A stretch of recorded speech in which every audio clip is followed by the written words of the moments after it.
Thank you for being here today. What if I told you that the future of American power, from its most advanced fighter jets to the phone in your pocket, depends on a handful of obscure metals controlled almost entirely by its greatest strategic rival? How did the United States allow itself to be placed in such a precarious position? In the grand geopolitical theater of the 21st century, the most profound strategic vulnerabilities are often hidden in plain sight, embedded not in the overt deployment of armies, but in the silent, indispensable components of modern life. The United States now finds itself in the grip of such a vulnerability, a modern day chokehold that is not military but elemental, rooted deep within the periodic table itself. China has meticulously cultivated a near absolute monopoly over a group of 17 crucial materials known as rare earth elements, REEs, and in doing so, has secured a form of leverage that is as subtle as it is powerful. This dominance extends over exotic, space age sounding substances like promethium, gadolinium, and dysprosium, elements that are not merely scientific curiosities, but the foundational bedrock of virtually every significant technological, economic, and military platform today. Without a reliable supply of these materials, the capacity to manufacture today's most advanced fighter jets and silent nuclear submarines, the smartphones in every pocket, and the televisions in every home, the towering wind turbines of the green energy revolution, and the complex machinery of nuclear reactors, and the critical systems of radar, sonar, camera lenses, and fuel cells would grind to a halt. For any nation wishing to build, innovate, or project power in the modern era, the path for now leads inextricably to China, creating a strategic dependency that represents one of the most significant national security challenges facing the United States today. Now, you might think China's power here is just a geological accident that they just got lucky with the world's largest natural deposits. But a common misconception in analyzing China's control over the rare earth market is that its power stems simply from this. While it is true that China possesses the most substantial known reserves of these elements, this fact alone does not explain the totality of its strategic advantage. Globally, no other nation comes close to its subterranean wealth of REEs. Brazil, the country with the second largest reserves, possesses less than half of China's total. The United States, despite its vast continental expanse, trails significantly behind.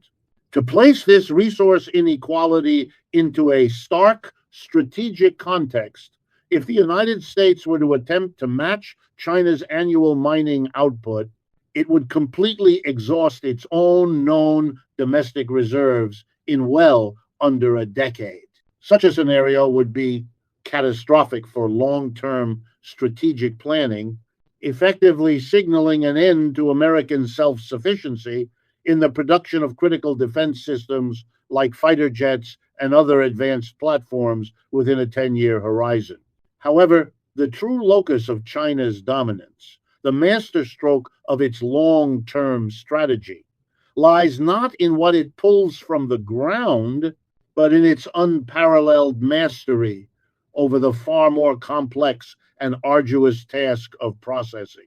The journey from a clump of dirt, rock, and raw ore to a purified, usable rare earth element is a formidable industrial and chemical challenge. This refining process, which involves separating 17 chemically similar elements from each other and from the surrounding ore, requires immense expertise, a purpose built infrastructure, and a staggering amount of energy. It is in this critical value added stage that China has established a virtual global monopoly. Today, a staggering 90% of the world's rare earth refining takes place within China's borders. This means that even if other nations were to ramp up their mining operations, they would still be forced to send their raw, unrefined materials to China for processing, thereby failing to break the cycle of dependency. This control over the midstream of the supply chain grants China enormous strategic leverage. By regulating the output of its refineries, it can effectively control the global supply of these indispensable ingredients that almost no one else is capable of producing at scale.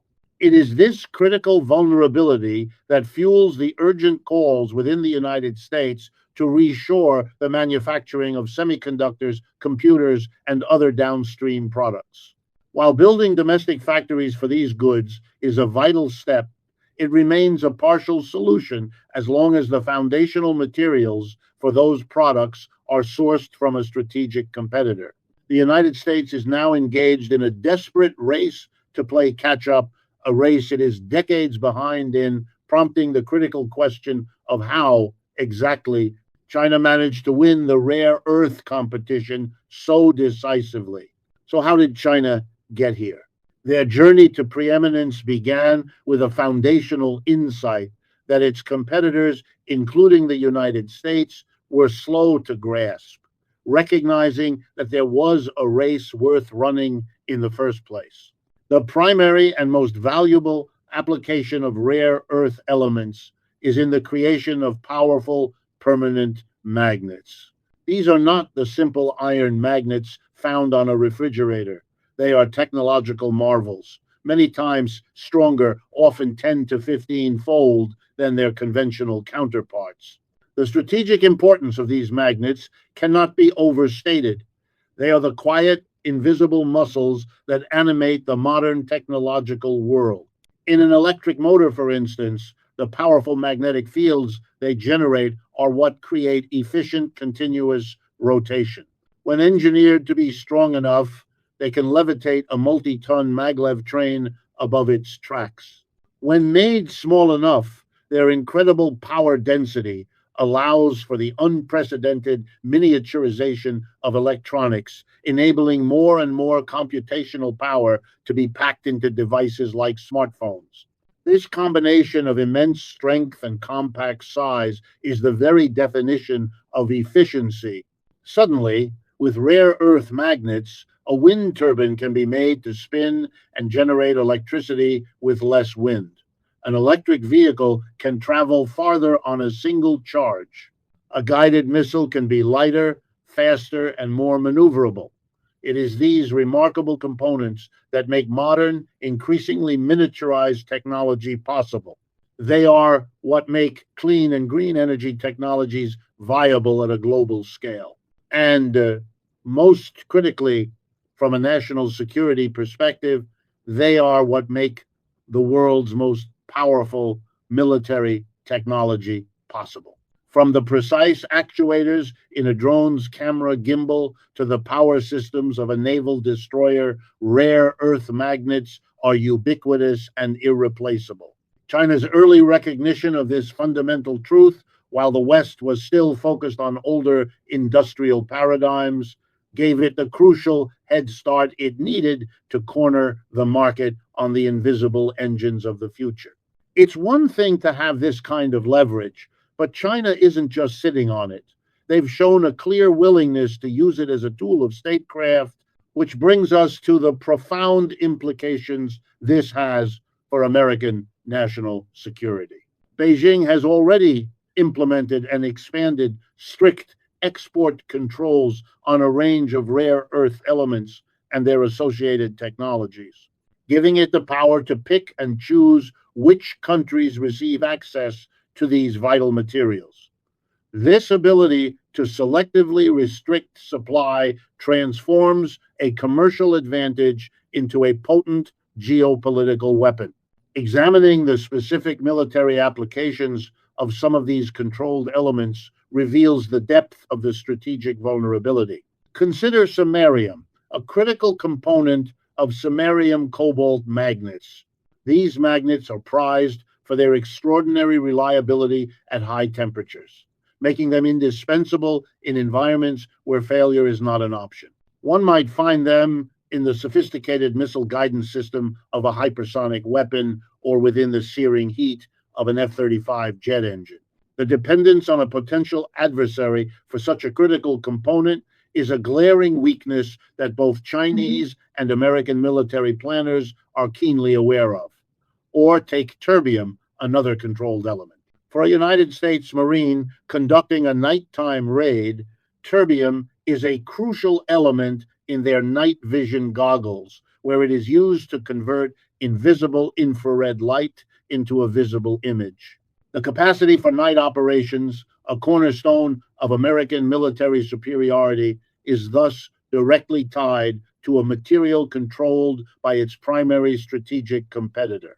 Similarly, scandium is used in ultralight, high strength alloys where minimizing weight is paramount. This makes it essential for advanced aircraft, naval vessels, and aerospace applications, as it provides unparalleled strength, durability, and resistance to metal fatigue. This dynamic has led many analysts to declare that the 21st century competition for these minerals is the modern equivalent of the 19th and 20th century rivalries for oil and energy sources. The United States and China are already in the midst of this competition, a quiet but intense struggle that will likely persist for decades to come. The ability to control the foundational elements for everything from fiber optic cables and semiconductors to MRI machines and laser guided munitions confers an immense strategic advantage. For China, one of the world's fastest growing and most important economies, recognizing and exploiting this glaring weakness in its most formidable competitor, became a central pillar of its national strategy. This brings us back to that central question: how did China actually win this race so completely? It wasn't one single action, but a multi stage process built on shrewd observation, long term planning, and a state driven industrial policy that its Western competitors were unwilling or unable to match. If the first step was recognizing the potential of these elements, the second, equally crucial step was recognizing a strategic opportunity presented by the actions of the United States itself. From the early 1960s to the mid 1990s, the United States was, in fact, the undisputed global leader in the rare earths industry.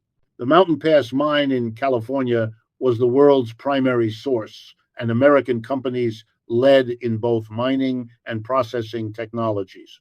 However, a gradual but decisive shift began to take hold in American industrial and environmental policy. A view emerged that certain industrial processes were simply too dirty to be conducted on American soil. The mining and, in particular, the refining of rare earths are environmentally taxing processes, producing significant toxic and radioactive byproducts. Faced with strengthening environmental regulations and rising public concern, the United States effectively chose to offshore this dirty work. China, operating under a vastly different set of environmental restrictions and strategic priorities, saw this as a golden opportunity and went all in. Beijing made a calculated decision to absorb the environmental costs that the West sought to avoid. It did not worry to the same extent about the damaging effects of the mining and refining processes on its land, soil, crops, and groundwater. This acceptance of the cost of doing business had severe and tragic consequences, including documented cases of intellectual development disorders among children in affected regions and dangerously high levels of rare earths found in residents' bodies even 15 years later. While these issues would eventually become a focus of remediation efforts, at the time they were deemed an acceptable price to pay for industrial supremacy. This strategic direction was not accidental. It was codified in official state policy. For the last 30 years, every single one of China's 5 year plans has explicitly discussed the importance of building strategic industrial capacity a phrase that is almost entirely a code word for the kind of refining capacity needed for rare earths and other critical minerals. What began as a purely economic engine for development systematically evolved into a formidable strategic asset. China also recognized and planned for the immense technical and energy demands of the industry. There is a saying among geologists that rare earths are more earth than rare, meaning that while they are difficult to separate, they are relatively abundant in the Earth's crust. The true challenge is not in finding them, but in isolating the trace amounts of each of the 17 elements from the vast quantities of junk ore they are mixed with. It is not as though one simply finds a pure vein of praseodymium. Instead, one must excavate a mountain of material, crush it, grind it into a fine powder, and then subject it to a complex and lengthy series of chemical separation and refining processes to finally produce something useful. This entire undertaking is hugely energy intensive.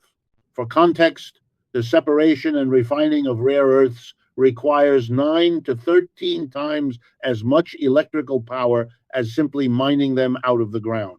For China, this was not an obstacle, but another opportunity to leverage a domestic advantage, its expansive and ever expanding network of cheap coal fired power plants. With energy costs far lower than in the West, China could profitably operate these energy hungry refineries at a scale no other country could match.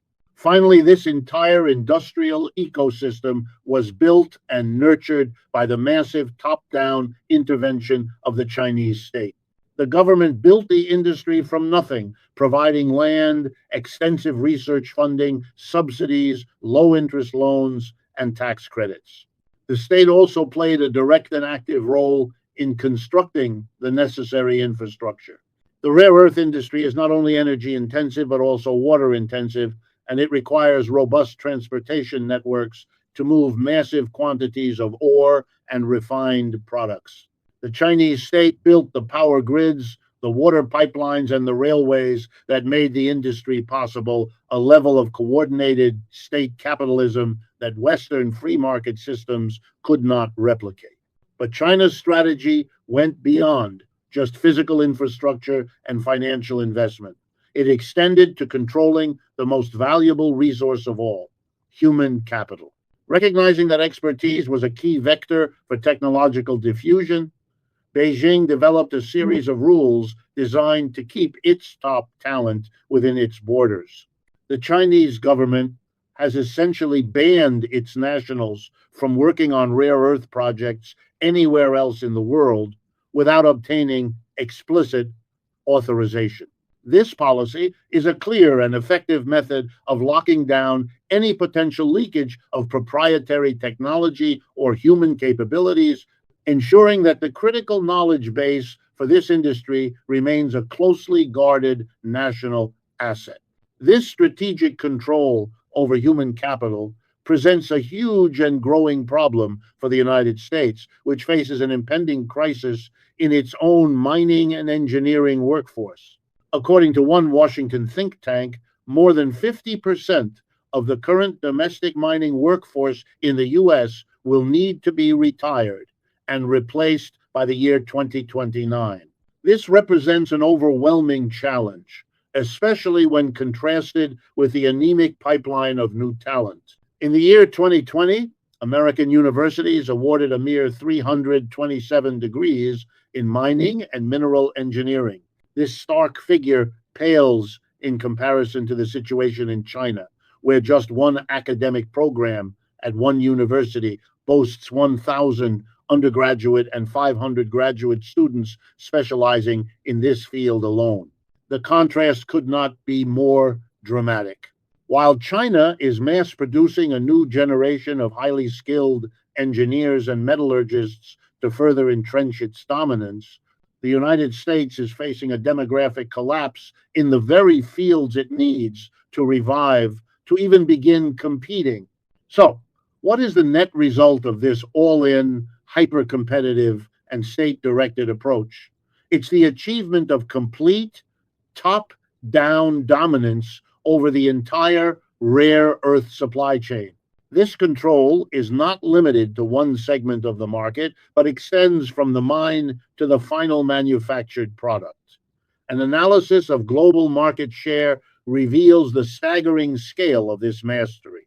In the initial stage of mining, China's share of all rare earth extraction worldwide is close to 60%. While this is a commanding lead, it is in the subsequent, more technologically demanding stages of the supply chain where its control becomes nearly absolute. As the raw materials are moved further downstream for separating, refining, and ultimately manufacturing into high performance magnets, China's market share expands dramatically. Today, China owns a whopping 92% of global rare earth magnet production. This statistic is the ultimate testament to the success of its strategy. China has not only secured the raw minerals, but has also mastered the intricate processes of separating and manufacturing them into the high value components that modern technology depends on. It has managed to master the entirety of this complex supply chain, creating a vertically integrated industrial fortress that is incredibly difficult for any competitor to assail. This comprehensive control gives China the power not just to influence the price of raw materials, but to dictate the availability of the final critical products that drive the global economy and underpin modern military power. Faced with this entrenched strategic vulnerability, the United States has begun a frantic scramble for alternatives, a reaction that often appears desperate and years behind schedule.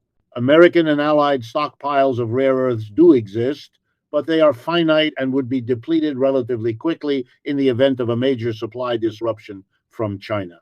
The Chinese government is well aware of this, counting on the dwindling stockpiles to be a critical pressure point in any future geopolitical confrontation.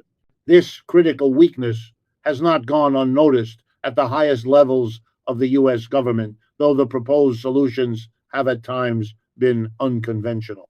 President Donald Trump, for instance, demonstrated an early obsession with this vulnerability, which manifested in his proposal to purchase Greenland from Denmark.